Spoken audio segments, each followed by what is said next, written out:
Hi, everyone. Oh, there's Mark. I'm just waiting for someone else to see who all shows up here. Because we actually have no set agenda for this meeting. Hi, Jay. Hey, how's it going? Busy. I Busy. And bet. are you guys getting hit by this ice storm right now? It's not ice. We're getting wind and tornado watches today. So who knows? I might have to run to a bunker. I guess our watch ends at 6 o'clock. So Ooh, I'll let you know if I have to run. Yeah, we just have ice for the third time. Yeah. So I we're mean, supposed to get slammed with snow tomorrow, but yeah. I was gonna definitely talk about the nesting success decision tree, Kathy. So that can be an agenda item and as well as Mark and I were gonna present at the Nelswig meeting, and I thought maybe we could just sort of check in to see what the group would like to present for that time period. But obviously, I have not been able to contact you about that, and that is my mea culpa. all right, well, that gives us two items. So we're not Yeah, I gonna guess there's two talk- items to work with. All right. Anybody else have anything they want to add to the agenda while we're here? well, one thing that's come up in this group, but also in the rescue and rehab group, is whether we should have web pages for these working groups. And I'm not saying that because I'm advocating for it necessarily, but it would probably be a good thing to discuss. And if we are going to, should they be standalone or should they be part of somebody else's website? Like Erica's or LPC's or Maine Audubon's or something. But yeah. All right.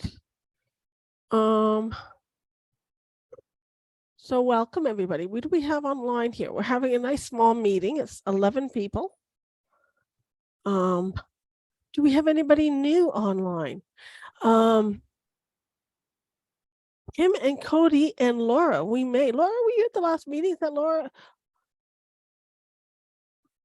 Hi. Do you want to introduce yourself, Laura? Oh, yeah, sure. So my name is Laura, and I'm working as a biologist for Quebec Oiseau, which is an organization in Quebec for the protection of birds and for any bird-related activity, basically. That's okay. I will cover that, Laura. Laura, I just threw Laura out there. I probably shouldn't have. Laura and Birds Canada is going to be collaborating with Quebec Oiseau to increase the number of people surveying loons in Quebec. Nice. We discovered with all our work that we have a big gap of information in Quebec, and they seem to be having a stable population right now. So we've arranged this partnership with Laura, and we're introducing it to all our volunteers in March. And I'm quite excited about this because, well, it means we have a francophone person who can communicate with a good chunk of our volunteers, because Cool. I'm lousy at it. So Yeah. I'm glad Laura was able to make it. And Kim, yep. Oh, did you have it? You're hard to hear, Laura. You're breaking in and out for some reason. Let me go in a meeting room and let's with probably a better sound.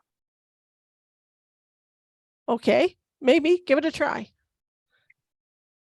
Down there in the chat, Megan from Edmonton says she's also new. I think Kim is too. We actually may have a quorum of Canadians on this one. There you go. Kim has been very active in the rescue and rehab group. Ah, okay. This is my second meeting of this group, and I'm interested to see that Megan is on here as well, because she's in the same area as me, so I think her and I will probably chat. But I'm also curious as to how much coverage there is in Alberta in terms of monitoring. So I was hoping to get some perhaps direction there and see if we can expand that network. Cool. Okay, I'm going to start by putting up my web page for Birds Canada's Canadian Lakes Loon Survey, Kim, because there's a map on there that shows wherever loons have been surveyed in Canada by our program. That doesn't mean they presently are. And I don't know right now whether you can tell or not, but we have a decent, I say decent coverage in Alberta, in the fact that we have more coverage in Alberta than we have in Saskatchewan and Manitoba. But we don't have enough so that when people say we want to have analysis just of Alberta, we don't have enough people. We have to chunk all the prairies together for analysis. We just don't have enough data coming in. Interesting. Yeah. So more is welcome. Oh, there's Laura.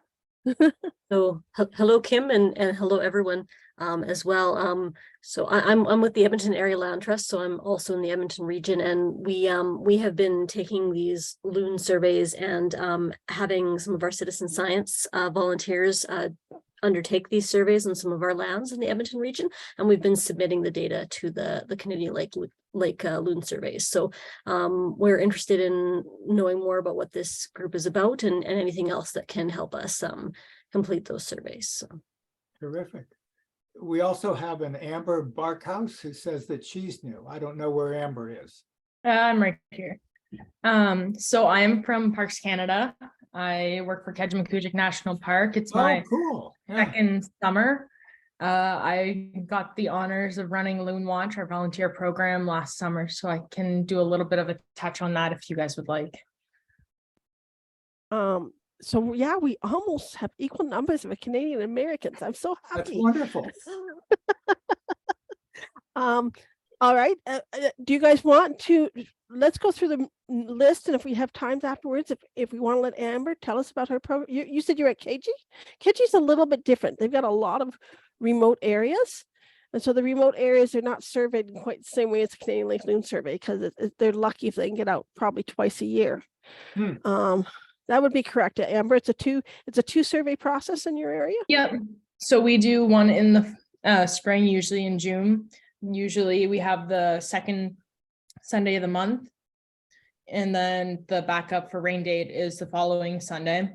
And then we also have the second Sunday of August, and the backup Sunday for rain date is the following Sunday. So the third Sunday of the month. And we have certain lakes that we follow every single year. From 1996 is our starting date when we started monitoring the loons. And we monitor those same 18 lakes every year. And that program was probably started by Joe Karakis, wasn't it? Yep. I'll bet. Yeah. There's going to be people here who have met Joe. Amber, I don't know if you ever had that privilege. That's a shame. He was wonderful.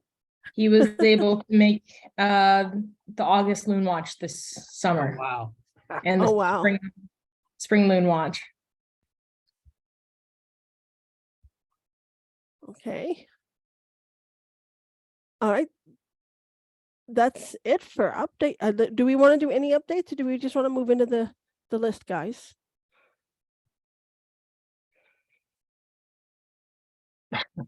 Yeah. Right.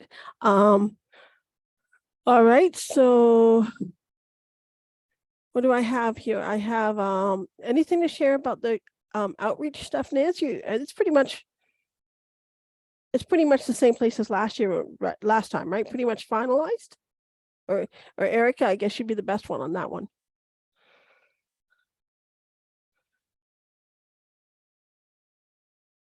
I think it's finalized. I was hoping Natasha would be in on the call because she's the one that's sort of put the production on it, but I believe it has been finalized. Yeah. Okay. Yeah. Does anybody, you want to describe a little bit about what it is for all the newcomers? So we wanted to have sort of a fact sheet that we could hand out to folks who don't know a lot about loons and good loon etiquette. And the folks that we were targeting primarily like real estate agencies, resort owners, boat rental places, things like that. And so we developed this fact sheet over the course of this last year, and we feel like we have a really good end product. And that fact sheet is available. I don't know. It's not available. It's not on the website. It's not on Google Drive. No, I think it's in Canva. Oh, okay. Yeah. So I have I'll email Natasha and how do we want to do this? Maybe we can just email a PDF to everyone. That would be good. Okay. And maybe drop it on the drive. So when the next Drop time it we're on the looking drive, for it, right. yeah. And the beauty of this fact sheet is that we don't have all of our organizations logos and names on it, but there's a place where she left an area where you can actually drop in your logo or your organization name. So you can sort of make it your own, but it also it's described on there that this is something that was a group effort on the part of a continent-wide group of citizen science coordinators. So it's pretty neat. I think we're all pretty proud of it, and it was a total group effort. So that I think is what was pretty special about that fact sheet. You know what would be nice, and this goes back to something Jay said earlier. We have the regional Northeast Loon meeting coming up in mid-March, the 16th and 17th. And it would be great if we could show that group the PDF. Yeah, I'll plan to do that. I think I'm the delegate to report to the NELSWIG meeting, and I'll put that as one of our accomplishments over this year. Thanks to everybody. That'd be great. What was the name of the group again, Mark, that you want to show it at? Oh, it's the Northeast Loon Study Working Group, NELSWIG, and this is NELSWIG. Of course, it's Yeah. NELSWIG. yeah. And what is this? Our 35th annual? Yeah, meeting or I know something what like it that? is. So yeah. You said the whole name, and it threw me off. Sorry. Yeah, it's a group of biologists and citizen scientists from the New England states, New York, and in the past, Eastern Canada. And if people And it's still hybrid. want, It will be in person Yeah. and virtual. so if anybody wants the links to the meeting, we just have to send them to Harry, right? If they want to To attend the Harry, meeting. to Jay, to me, yeah, we can Yeah. supply the link to anybody who would like it. Yeah. Yeah, that's Harry Vogel at the hvogel@loon.org. hvogel@loon.org. Let me type that into the no hyphen though, right? Vogel. No hyphen, no spacing, no periods. Yeah. I recommend it to folks. It's a good meeting. Yeah, and it's hosted by the Loon Preservation Committee out of New Hampshire. And so there are going to be, I think, representatives from all the New England states, but also loon biologists throughout the country that might call in. And that said, I'm sure you'd be more than welcome to call in and Absolutely. if anything, just be an ear and sort of listen and see what's going on. It's March 16th and 17th, correct, Mark? Yes, a Thursday and a Friday. Friday. And the agenda is currently available. And yeah.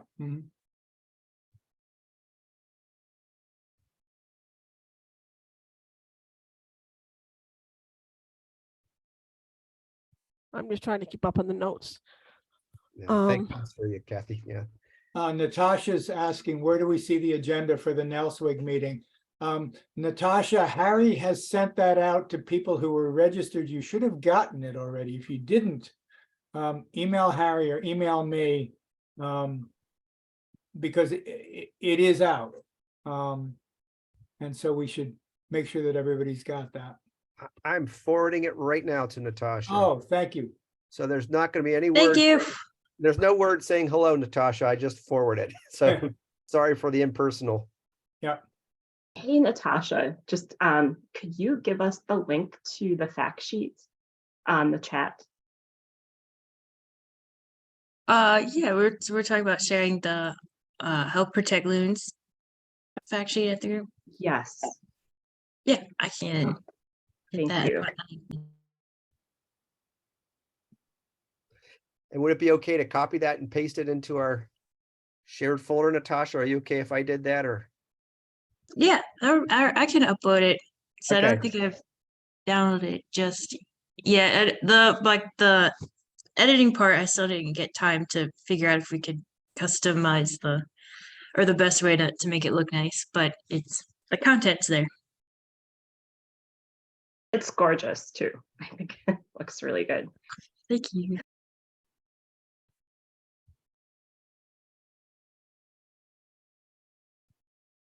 I guess now it's over to you, Jay. Oh, okay. Well, I don't know. People want to, I don't know what's the first thing we want to discuss. Would it be the Nelswig meeting? And to sort of, I guess I'm sort of our delegate. I'm planning to go to the meeting in person. And I believe I'm scheduled to talk for 15 minutes at the most on Friday as part of really sort of a little section, and correct me if I'm wrong, Mark, about all the work groups that are still sort of going. And so I thought, gosh, I should ask the group what they would recommend I talk about. I think definitely we want to restate sort of our mission and our purpose as a group to, reintroduce us. I think this is the first post-COVID in-person meeting, so it'd be kind of interesting to see what new attendees we have. But then I thought I would talk about some of our accomplishments this year, and I want to sort of list some of those, and the fact sheet is definitely one of the things that I want to highlight as sort of an outcome of our group over the last year. But can anybody else, because I've got 15 minutes to take and utilize that that they would like for me to talk about, or even perhaps query the group. It's also an opportunity for us to either recruit new members and or perhaps establish relationships with those who are attending this meeting. Kathy, do I have screen share? I was just thinking I could put the agenda up if people want to look at it. I think I just have to give you the right. Go for it. Okay. So Jay, while you're talking, I'll just put the agenda up. Okay. Would it be smart just to ask if they would like any products for citizen science efforts? Like, or do we, I think we have a pretty good solid understanding of what everyone on the group wants us to achieve. I don't know if it's asking that question at Nelswig would make a difference, but if you think it's a value, we could just ask them what product they'd like to see from us next. Absolutely. It never hurts. No. And we do have time set aside. You can see this is the second day, the Friday. There's time set. Is this big enough for everybody to see, by the way? Yep. Okay. You can see that there's time set aside. We're just going to talk about what the working groups are, and then the 3 working groups will be introduced. Doug Tozier, who works with Kathy, will talk about the research working group. And so there's time in there, and then at the end, there's time to discuss the future and where we want to go. And that again would be an opportunity, I think, for people to bring up ideas.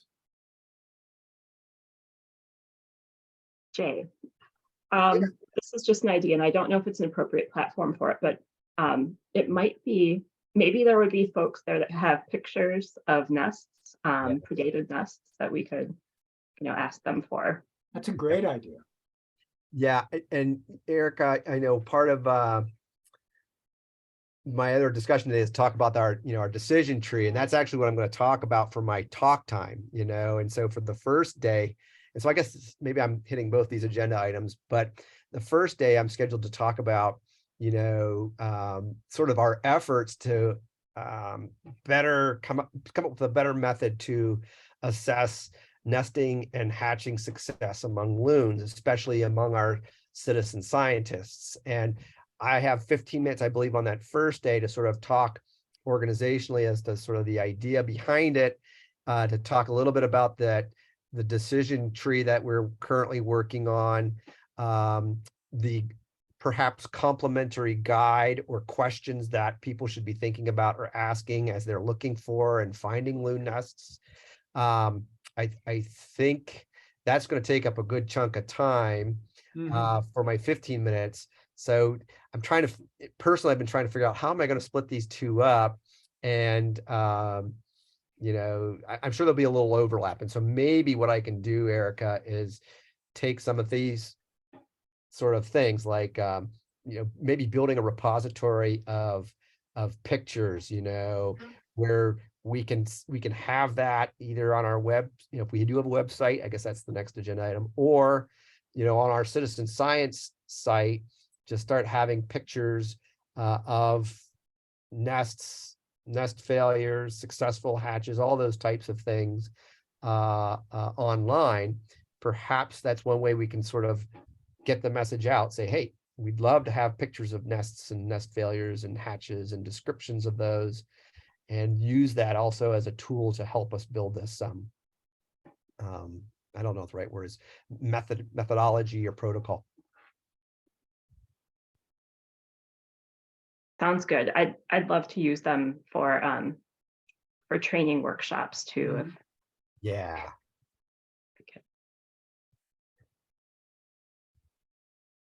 And those are the members who are new to the group, are they all aware of our shared Google Drive, and putting themselves onto our emailing list, as well as having access to all of these sorts of, right now it's just one big sort of organizational structure. I'm sure we can organize it a little bit better, but there's a lot of things currently on there that you can go down a bunch of different paths for sure on our shared Google Drive. I'll put that up, but I think they probably know. Usually we make a point of sharing. If they got in the meeting, I think they must be on the list, because they would have gotten the Zoom by being on the list. Awesome. Yeah, Megan and Laura say they don't think they have access to it. Okay, if you see the working group folder, if you can't get anywhere clicking on that link, let me know. Megan and Laura, well, you both, I can see it having problems with the government sites, but I think both of you should be able to access it. Yeah, I just tried the link and it works. It's just that I didn't have the link to the drive, but I can access it with the link. Thanks. Yeah, I might have to approve you. I don't know how anymore. Too many things. I don't think so. Like, yep. Okay. I can see like all the content, I guess. Yeah. Oh, good. Yeah, and it's a little bit, I'm thinking maybe I should go through and begin to organize it a little bit more so people understand what everything is, but feel free to just tool around in there and open up things. Just be careful, look at the dates so you know when some of these were created, because they're a little old, but there's a wealth of information in there, including, all of our participants, some of their standardized sheets that they currently use for Loon surveying, assessing, reproductive success and the likes. Yeah. Oh, and there's also a survey that we'd like to have them filled up. Yeah, fill out. Where is that? I just actually removed it from my agenda here. So let me see if I can grab it, and I'll put that back in the agenda. Now that's the one that you built, Jay. Is it still open and working? It should be. It was through I teach at a university that uses a software program called Qualtrics. And it was a survey that we had put out initially when we created the working group to sort of get an idea of our contingency. For example, how long has your organization been around? Are you funded through local or state or government agencies? Maybe some of the questions that you're most interested in from the working group. I'm trying to remember. There's quite a few there. It takes a little bit of time, I would say, for this first one, but it does get some good information about our contingency and sort of the needs of everybody in the group, because we're all in different stages and different levels of organization. And I think it's really useful, especially when we're coming from all different places and with different goals, to sort of make sure everybody feels inclusive and part of it. So my notes from the last meeting, Jay, is that they're just supposed to email you. Well, I know we used to put the link in the agenda, but I can definitely get that out again sometime here too. Yeah. All right. So anything else for that Friday I should be talking about or filling up time? It looks as though I have 20 minutes. I don't know if I'll be able to get 20 minutes. It's going to go fast. I'll lean on Mark. Or Erica, you're gonna be there virtually, Erica? All right, I'll count on you to chime in. Okay, I'll try to put something together in a PowerPoint, Kathy's really done a great job in sort of setting that up. Natasha just put on the chat, I just edited to add metric units as well and rounded up the numbers. Let me know if everything still looks good. Half the time us Canadians work in imperial measurements anyways. We do sometimes down here too, yeah.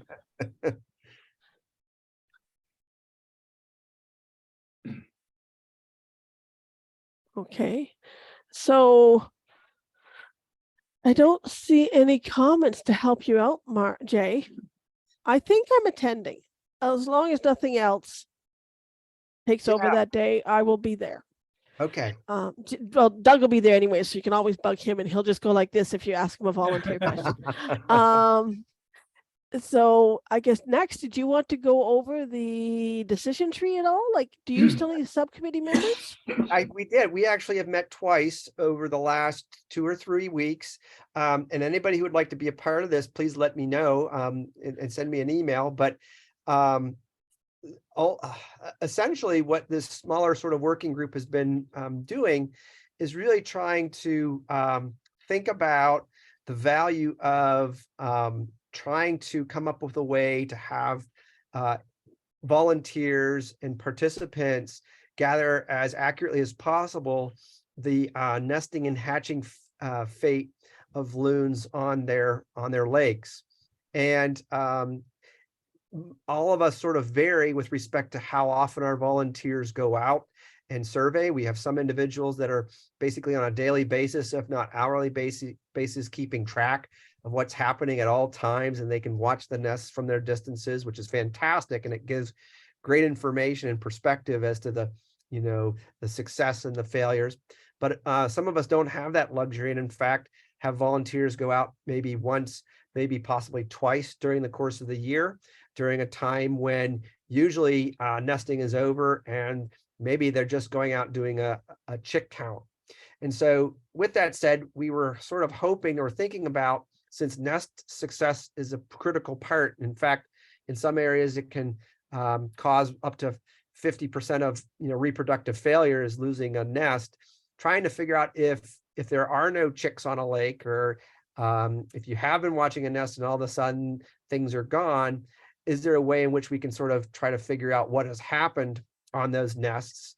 Has the nest, for example, been flooded and have the eggs been washed away? Or has the nest been depredated by perhaps a mammalian predator that not only has taken the eggs, but pretty much has destroyed the nest itself? Or has an avian predator taken the eggs away from the nest and punctured holes in them and sort of left them to the side of the nest? Or perhaps has there been a hatch and the loons have successfully sort of dropped the eggs in the water, but we don't have chicks on the lake to indicate that there's been hatching success, but probably something has affected fledging success. And so ultimately what I was sort of hoping is that, is there a way by which we can look at a loon territory? Can we find a nest? And if so, can we get clues to sort of decipher what has happened? And so again, have they nested but not laid eggs? Have they laid eggs but they've not hatched them? Or have they been able to hatch them but the chicks have gone? And there's a lot of literature out there looking at nesting success and some characteristics of those. There have been a couple studies that have used nest cameras to really accurately pinpoint the causes of nest failure. Unfortunately, a lot of us don't have those luxuries. Others have video cameras like Loon Preservation Committee that's constantly monitoring loon nests. And again, great information, but a lot of us don't have those luxuries. So what I was proposing is that, is there a sort of routine methodology that we could provide to our volunteers through our different agencies, sort of a standard protocol as to really what our volunteers should do if they go out on a territory and they want to assess whether or not the loons have successfully nested and successfully hatched. And There was one particular paper that was published by a group of individuals, including Jim Peruke and Dave Evers. The author's last name is Windells. First author's last name is Windells, published in 2013. And they had derived a decision tree that sort of served as a guide for them to assess nesting fate on a managed reservoir in, I believe, was it Minnesota, if memory serves me, or upstate Wisconsin, one or the other. Through bringing this to the our group, we found that there was some information that we think we could add and perhaps reconsider for such a type of decision tree for our own making. And because nest failures can vary quite dramatically, and often there's not much evidence that's left behind, we were thinking about whether or not it is possible to do such a thing. And if so, can we try to develop one and test it among our volunteers during the course of perhaps this summer, or if we don't get it done this summer, perhaps trying something out in the next year. So with that said, the working group has been working on a decision tree and adding comments to a shared document that I have placed in our group folder. It's in a folder that's entitled Nesting Hatching Success, I believe, or Colo Nesting Hatch Success Documents. And if you open that, you'll ultimately find our little decision tree, as well as a little questionnaire we're beginning to set up a skeleton for on the website. So I don't know, is it okay if I share my screen, everybody, and if I can, to sort of show you where those are and to sort of show you where we are in the process? Before I do that, are there any questions? Am I doing okay? I suffer from verbal dysentery, so you're getting a lot of words here, probably not much substance.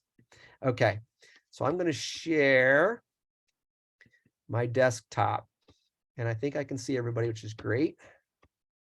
And I am going to go over, first of all, to our citizen science group folder. And when you open that, again, our folder that you can find this information is called Nest Fate Decision Tree and Questionnaire. And you'll see it's the one that's being modified. So look at the dates, that might help you find it. But if you double click on that, you'll see that there are versions of the decision tree that are in progress. And I've been trying to save most recent versions in chronological order. So we started this in late October. There are a couple PowerPoint presentations that I've actually given to this group that I've also posted in the folder. But the most recent version is right here. And so if you double click that, you'll come up with something that kind of looks like this. I guess it doesn't kind of, it does look like this. Right now, I have our decision tree up to 15 questions. And what you'll see is that this is a decision tree whereby when an individual volunteer arrives on a lake, they can proceed to ask a question while they're on that lake or once they've gotten on it that really are, what's the word, dichotomous responses. That is, they can be answered with sort of a yes or no for most scenarios. So for example, on coming to a lake, an individual can ask, hey, are there chicks present on the territory? And if the answer is yes, you can assume for the most part that there has been successful nesting and successful hatching. But if that answer is no, then the individual is guided to proceed to question number 2. And that question asks, did you find a nest on the territory? And if the answer is yes, proceed to 3. If no, then you can say failure to nest. Now, one thing that you'll see is that there are certain questions in the decision tree that I've highlighted in green. And if there's anybody who's red-green colorblind, let me know. That probably was a very insensitive color to choose. But for these questions, these are really meant to be accompanied by perhaps a complimentary sheet, including pictures, to sort of help the volunteer identify a loon nest. And so, as many of you may know, loons can create nests on bare ground. Erica's got a great picture of loons nesting on a swimming platform. Mark has one on another, was it swimming platform or basically a floating raft from last year? Loons can nest in scrapes where they can scrape the substrate, sand or gravel, and maybe lay eggs in there. Gravel's kind of hard, but nonetheless, probably has happened once or twice. Loons can also nest in hummocks, including what nests? Oh gosh, muskrat nests. And they can also build nests with vegetation. And so I hope that we can sort of provide an overview of what a loon nest looks like, what the dimensions of a new loon nest typically are through some data that have been published through various areas. So that just gives an idea of what to perhaps look for. And ultimately what you'll see is that we can get to some pretty good explanations as to what might have happened. Not to go through every one of these because that would be really painful. But one of the things that I hope we can do, at least for the larger group participating today, is, sort of as a homework assignment over the next week or two, if you wouldn't mind going through this, and feel free to comment on the decision tree and think about things that we might not have taken into account. I am totally assuming that we are not going to get 100% conclusive determination of nesting and hatching success information. So there will always be something that I'm sure we're going to miss. But in general, I hope we can account for sort of major types of nest failure. One being depredation. If we can try to ascertain what the predator might be, we have some characteristics that might allow us to say, hey, maybe it was a mammalian predator. Again, mammalian predators might strike at night. So if you hear a loon, going nuts on its nest during the night, and you come back the next day and the nest's torn apart and the loons are off and the eggs are gone, it might be a safe bet to say, hey, some sort of mammal got it. And if you can, look for certain footprints or certain characteristics that might tell you something great.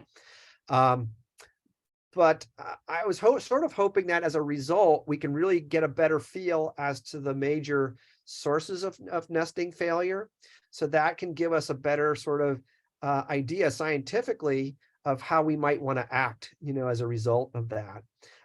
So not only will we, and I think Erica makes a great point, that we are creating increased awareness as to the causes of nest failure, which I think is very good for the public.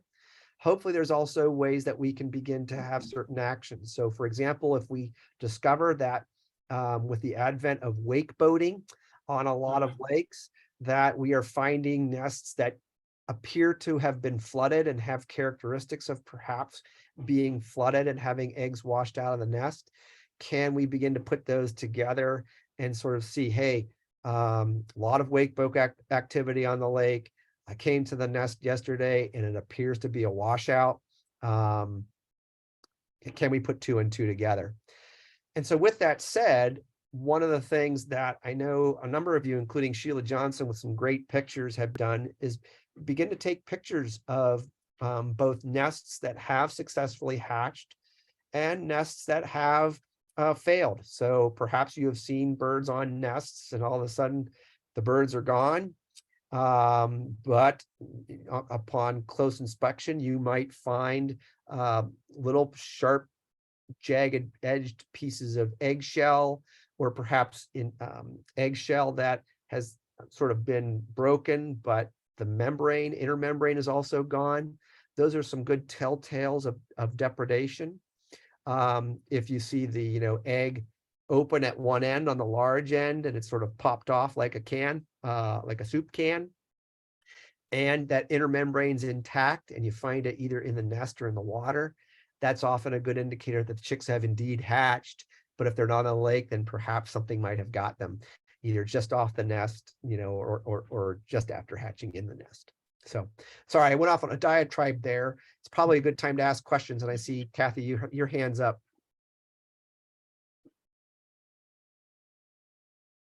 Yes, you gave me ideas for our next document. What do you, I don't know what we're planning, quite frankly, but what about a pamphlet or a fact sheet that just discusses the common losses of loon chicks or loon hatch? To me, that sounds like something, instead of everybody coming back and saying, oh, it was this, or oh, it was this, without knowing, that might be a neat thing to share with our volunteers. and just public in general? Yes, So- and I guess the question I would have, and this sort of goes back to our earlier thing, is the best thing that we want, or maybe we want multiple, do we want something on paper like a pamphlet or a handout, or do we want this as part of the larger web page, yes, Well, electronic resources? we may need both, but certainly Yeah, I'm thinking yeah. more of a engagement piece than the full ID, because I think the full ID, as we've discussed before, is going to need some training. But Yeah. just to get people to start thinking about this, Yeah, um, no, Uh, Kathy, well, right, I think Jay? both. And I like the idea of sort of pushing citizen science too. I think Yeah, that yeah. we can do I some think that's- incredible things with proper training and everything that Yeah. Kathy was Mhm. mentioning. that's Yeah. it. yeah. no, Hey, I like the, Jay? I like the idea that too. Gail? I think, oops, sorry. No, On number 4, yeah, it says, yes, successful hatching, but unsuccessful fledging. Where, Right. where is the unsuccessful fledging part coming from? I looked above and I didn't see anything that would lead to that. so there's no chicks on the territory, so they're gone. And so if they find egg pieces in the nest, then they can look at the eggshell pieces in the nest to see whether or not the chicks actually hatched or whether they were eaten. So basically going this way, Gail, they're basically saying, hey, there's no chicks on the territory, but I found a nest. There are fragments in the nest, but there are ways, telltales that you could look at that nest and say, okay, the eggshells are the telltale that there was successful hatching, but because there's no chicks on there, they're unsuccessfully fledged. Okay, thank you. So yeah, you just go from 1, which is, hey, no chicks. And then 2, I found a nest. 3, I found egg pieces in the nest, but now the telltale is saying that it was either a hatch and the chicks have been eaten, or they were depredated on the nest. Does that make sense? Yeah, Yeah. So thanks. I think I think this is just going to take practice, and trying it out. So that's a great question. And I am not saying this is perfect. So I want you all to try this and say, Jay, what about this scenario? You come to the nest, or you come to the lake, you don't see chicks, you find a nest and X, Y, and Z, Yeah. and can you account for it? And so I guess think about that. Yeah. Nancy, before I give you a minute here, I wanted to answer your question too. I think definitely, I think a working document, I would even say would be useful, but to actually recruit, and this is where I think NELSWIG can be important, as well as this group. If there are members within this group that are using Nest cameras, if there are members in this group that are using video cam with their Loon nests, and they are able to ascertain what has happened to their nests pretty much conclusively. They actually saw a mink come in and eat the eggs or take the eggs away. Getting photographic evidence of that after the fact to say, okay, we know exactly what, with 99% certainty what took the eggs, and to begin to characterize that with known video evidence, I think is a great way to sort of make that first kind of step in saying, we know conclusively that the eggs, were taken by a mink, or we know that the eggs were washed out due to a rain event. Making those connections, I think, is a great way to sort of build that database to figure out what are indeed the primary causes of nest failure. Because I think that's in part what we're kind of doing. We definitely think we know what's going on, but oftentimes we haven't been able to do it to a level that would be able to say, okay, we lose 90% of our nests as a result of I don't know, mammal predation, or with an increase in bald eagles, we are seeing more eagle incidents that are accompanied with a nest failure. And so I guess what I'd like to do is, in part, and that's part of my presentation, is really see if I can recruit anybody that really would be interested in getting video evidence or camera footage evidence or observations of an actual predation event, and then getting actual pictures of the nests and descriptions of what's happening there, I think in part will allow us to begin to generate more of a degree of certainty as to what happens, what has happened. And that in turn will allow us to say, hey, at least in I don't know, northern Minnesota, the black flies are terrible, and they have, you know, probably led to a huge degree of nest abandonment where we are. But the other thing that I want us to do is with our volunteers, especially for those of us that have annual volunteers. I know, like, I don't think there's anybody here from the Adirondacks today, but you know, the Adirondacks hire seasonal volunteers, students.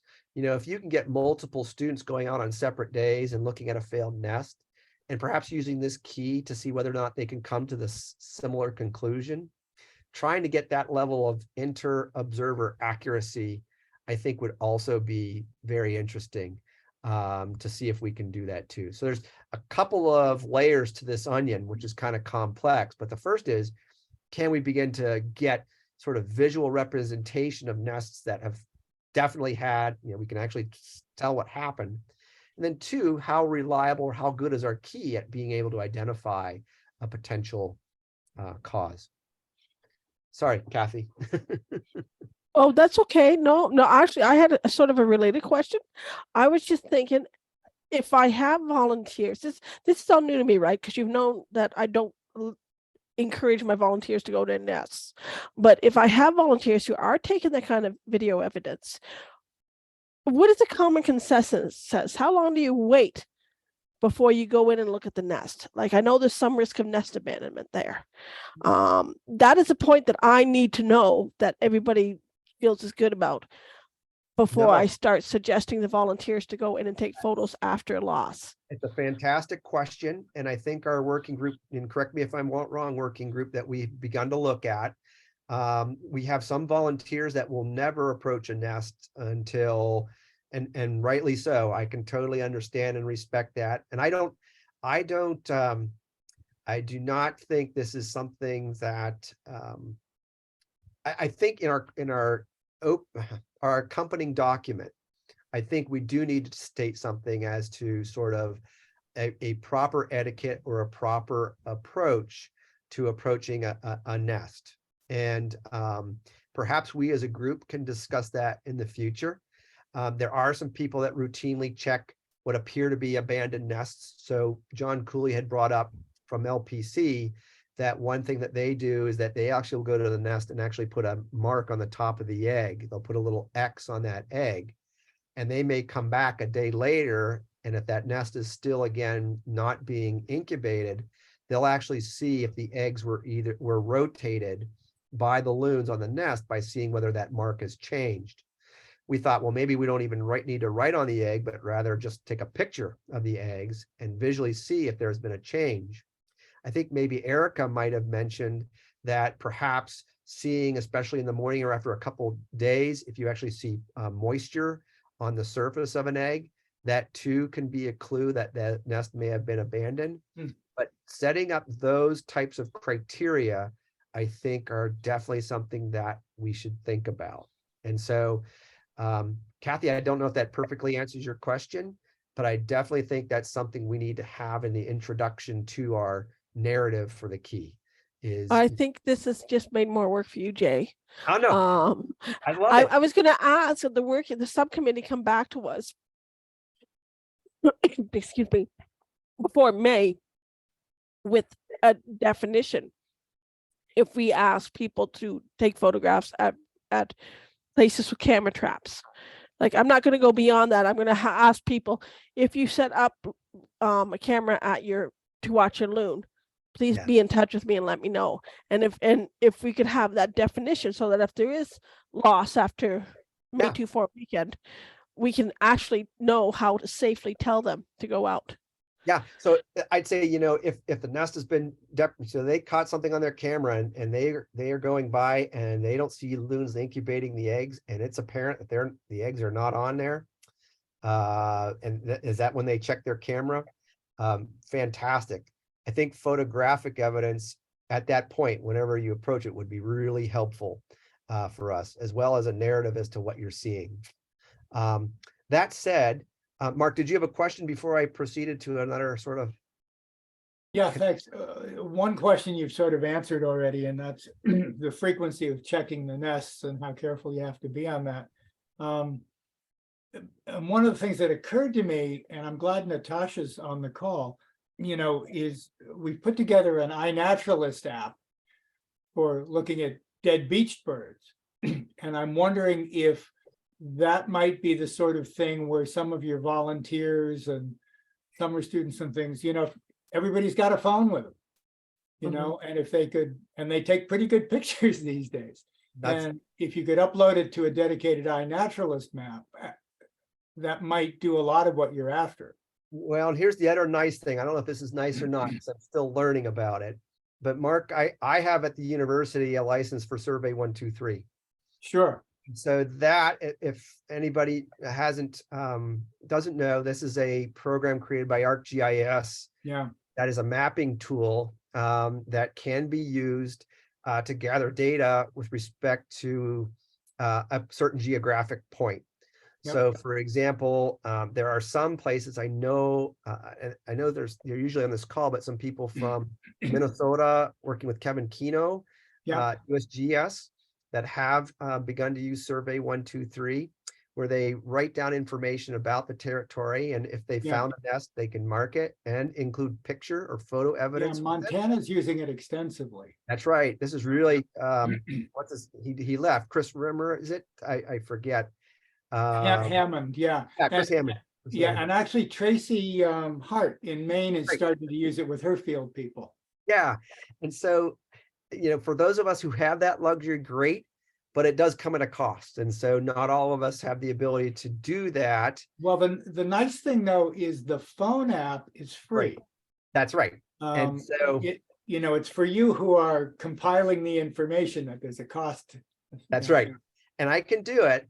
But I also think, and I think Erica brought this point out too, is that there are some people that are not on the cell phone generation yet that make up a good chunk of her volunteers. Yeah. I think it's very good to complement it with something, on the side. But yes, by all means, photographs and perhaps using an iNaturalist or Survey 123. And now that I found out I have one, I'm thinking to myself, can I use this for all of our volunteers if I can? Wow. And I'm working with my university to figure out if that's true. And if so, we might have something like that for our group, for those who would like to do that.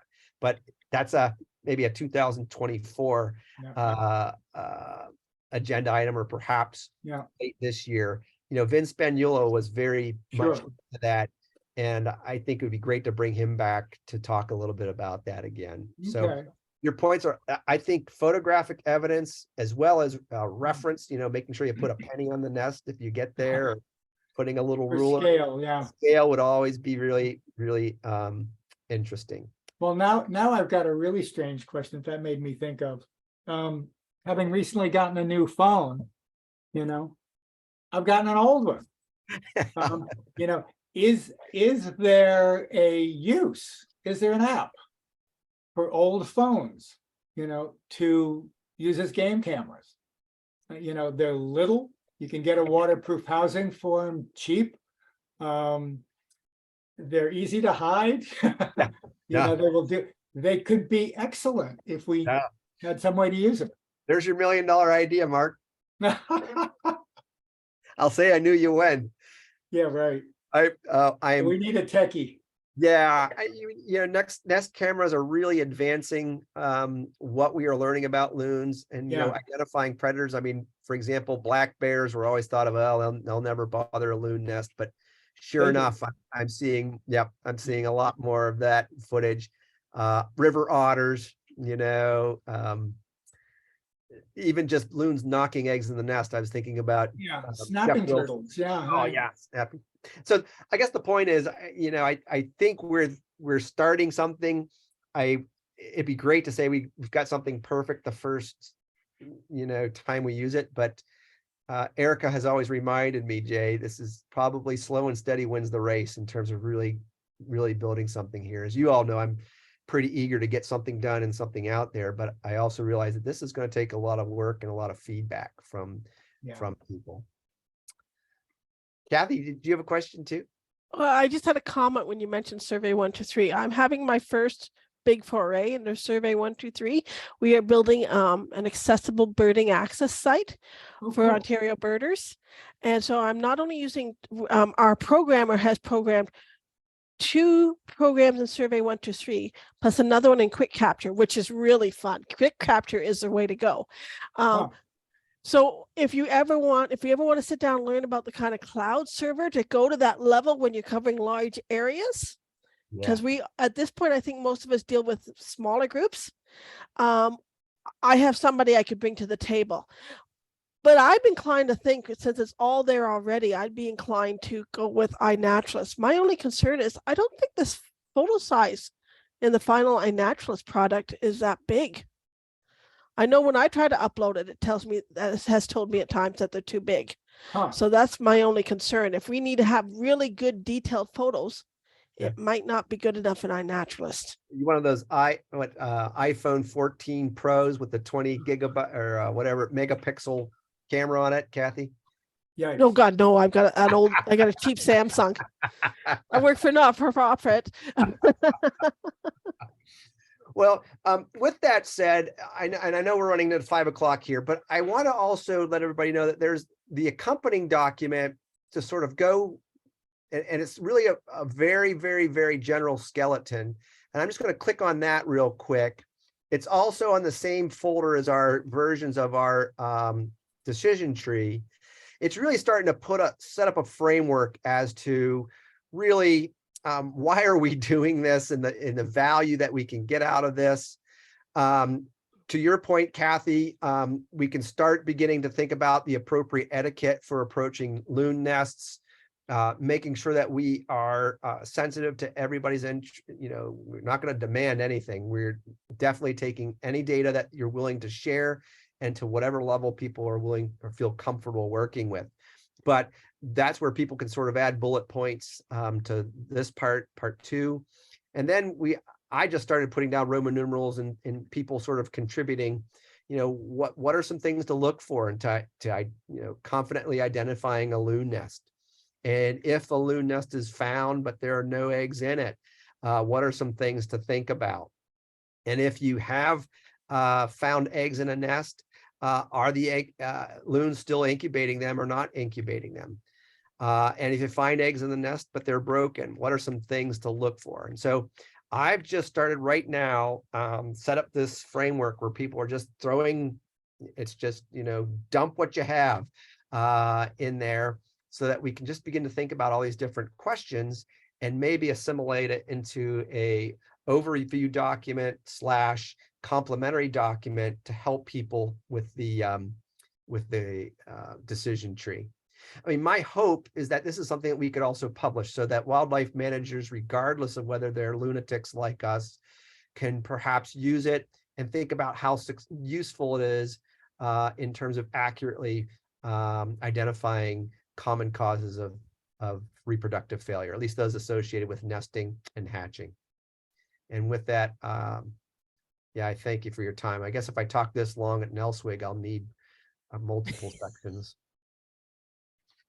So, so that said, everybody, like you've done in the past, I've cleared out everybody's comments after addressing them in previous versions. If you can just keep on adding comments, Kathy, I know you've added quite a few that have really been valuable. I've tried to attend to them, then I've deleted the comments and then created a new version. So I thought that would be sort of the approach that I would keep on going through these, is try to attend to the comments as I get through them, make a newer version, and then delete all the comments so we can start again. So do you want to actually have that storyline of all the historical versions, or it just, you don't know how else to do it? Well, it's just for me, someone who's lost documents in the past and can't find them because who knows what I've thrown in the trash. I like to sort of keep a paper trail or electronic paper trail as we proceed. So that's in part why I have the previous versions. If it's Okay. confusing, I can definitely take them out and place them into a different, older editions in in a different folder. The only reason I ask, because I'm still reminding myself to use update revised versions on things, which is a really handy feature. But Yep. if you want to track those, I get it. Yeah. Yeah, and I do download these versions and save them onto my computer too. But somebody's, I've worked with data sets before and spent I don't know how many hours, and all of a sudden you lost it for one, who knows what, power outage or one accidental, deletion. I've lost them and have hopefully tried to, I don't know, become better at it. So with that, I hope people still find this valuable.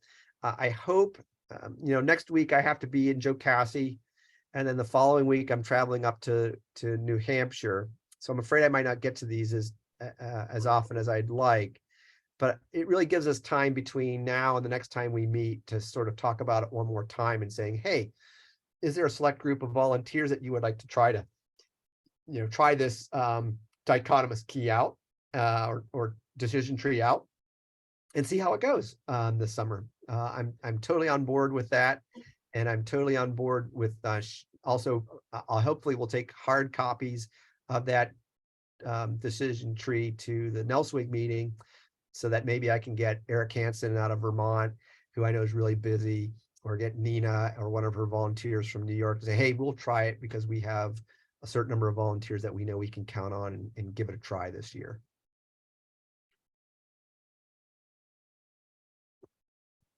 Okay. I'm just trying to remember what else we had to talk about. I've lost track of my agenda here. I took Actually, what I did is I overwrote last week's agenda. What do we got here? Working group web pages. If you guys want to take a few moments to discuss that. Do we still have Mark? Oh, yeah, no, I'm sitting here. I was waiting to see what other people were going to say. I mean, this comes with the rescue and rehab group. This comes up almost every month, and we've got it on our agenda for today. It's a question of who do we want the resource for? If it's just for us, then probably keeping these things in the Google Drive or, somewhere in the cloud that we can all share them and add to them is fine. But, are some of the things that we're building something we want to make into public resources, and how do we want to do that?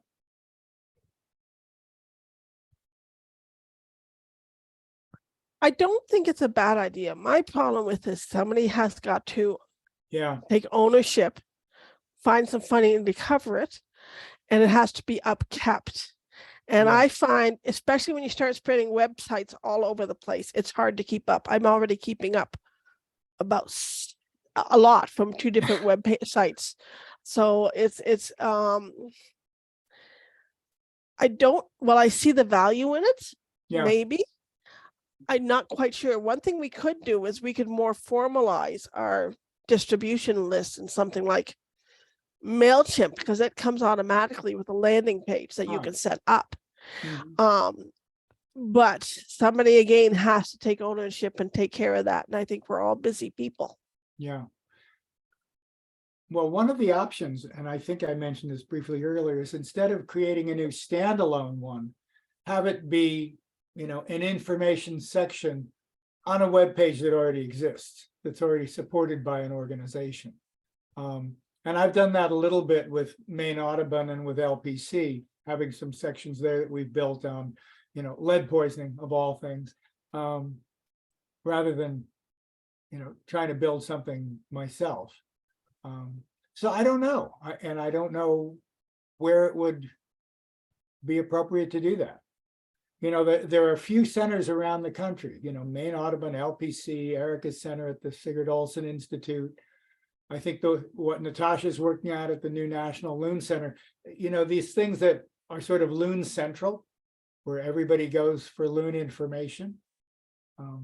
So there's some logical places. And I'm not advocating for anyone in particular. I'm just thinking out loud.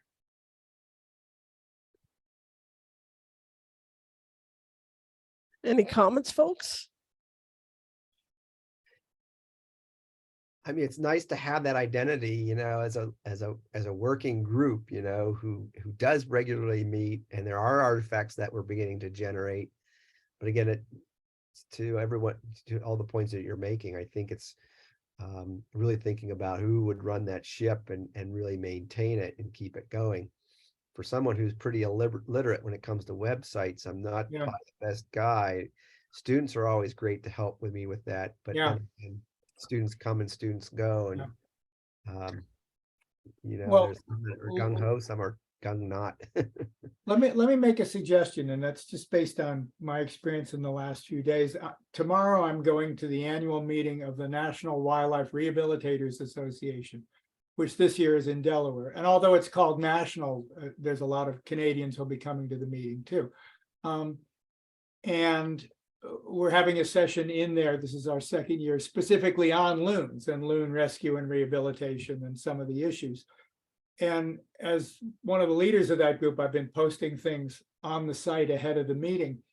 And it's amazing how many people who are interested in loons have no idea that the working groups exist. And so what I'm wondering as a first step, instead of creating a standalone website, could we have just little descriptors of the working groups? You know, we've got community science one, we've got rescue and rehabilitation one, we've got a research one.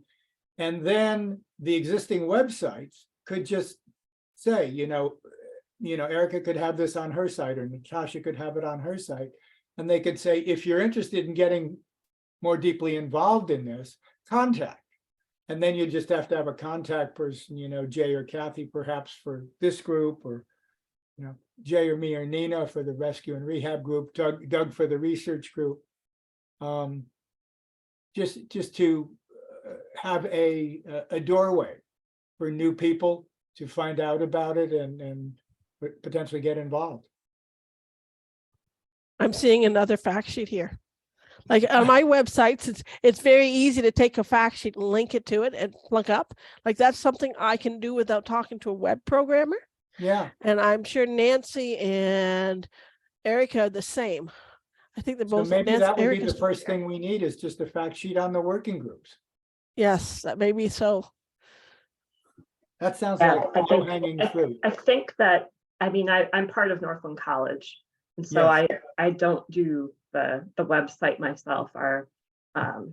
We have marketing communications department that does that, and they are spread thin.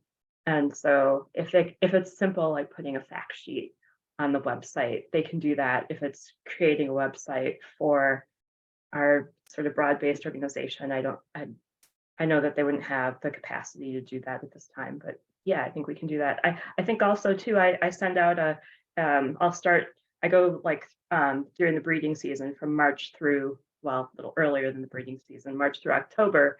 I send out an e-newsletter and can make folks aware of that. But I do like the idea of a fact sheet, Kathy. I think, why didn't we think of this before? But I don't think we've done it organized before. So. And I could like the same thing when I email my volunteers. I can just, hey, if you want to know what I'm doing on the next level, check this out. And I can put it on and they can see that Doug and I and Laura and hopefully the new person you guys are meeting at Nelsig, they'll see that there's people taking their data and moving forward. So that is kind of a nice thing. Do you want to take that on, Mark? Well, maybe what we do is we form a subgroup. You know, we get maybe a few people from this group and a few people from the rescue and rehab group. This doesn't seem to be to me like rocket science. I mean, what are we talking about? A couple hundred words on each working group? Something like that? Yeah. And we do have a mission statement, do we not? Yes. Like We did back in the beginning, yeah. Yeah, we still have it. We just don't look at it. Yeah. So yeah, and I don't know if the other groups was formalized, but if you just had those mission and value statements and put them in, and maybe not list all the candidates involved, because then you're getting into names you have to update. So, and just have a contact name. or two. But Yeah. that's maybe, Mark, that's something we talk about at Nelswig, not to say I just thought of an idea to add to my 20 minutes. on Okay, all right. Friday. So how about if Jay and I take this on and we bring it to Nelswig and we see if we can, I think, 3 or 4 people could do this in a weekend. This doesn't sound like it's going to be difficult. It wouldn't be if they all have mission and values and goals. I have no values. Oh, Jay, They're the we know wrong better than Are that. the wrong ones. That's right. No. But yeah, I think we've done a little bit of that already with our, building that kind of a statement, sort of our statement of purpose. Yeah, And yeah, I always start my presentation at Nelswig by doing that, just as a refresher of who we are and what we do. So yeah, no, I think that would be perfect. So maybe, I can't promise that for next month we'll have a draft of this, but let's work towards that. Okay. Well, we're past our time. And Yeah, our I've got to next get ready meeting, for the next one. the next meeting is at March 27th. I was just going to check out and see when the April meeting is. April meeting is April 24th. We all good with those dates? or is it the 30th? Is it the last? Nope, the 30th No, is it's a the Sunday. 4th. Oh yeah, fourth you're right. Excuse me. Yep. Thank you. Mhm. All right. And I think that's it, guys. I will send out notes to everyone. And I hope all of our new members enjoyed this and hope they gleaned something from it. we didn't scare them away. Yeah, that's what I'm worried about. Like, oh gosh. But That's good. I think it's been a good meeting. So I will get it notes out to everybody. And Kim likes the idea of making a web page. Yes. I probably would like it in October, but not just before I have 400 volunteers hitting the ground in April. No, the crazy season comes soon, yeah. So I guess we're pretty much done. So I guess we'll talk to everybody next month. Okay. Thank All you right. so much, Kathy. Thank you, everyone. Okay, Bye-bye. everybody. Good to All see all of you. right. Bye-bye. Thank you.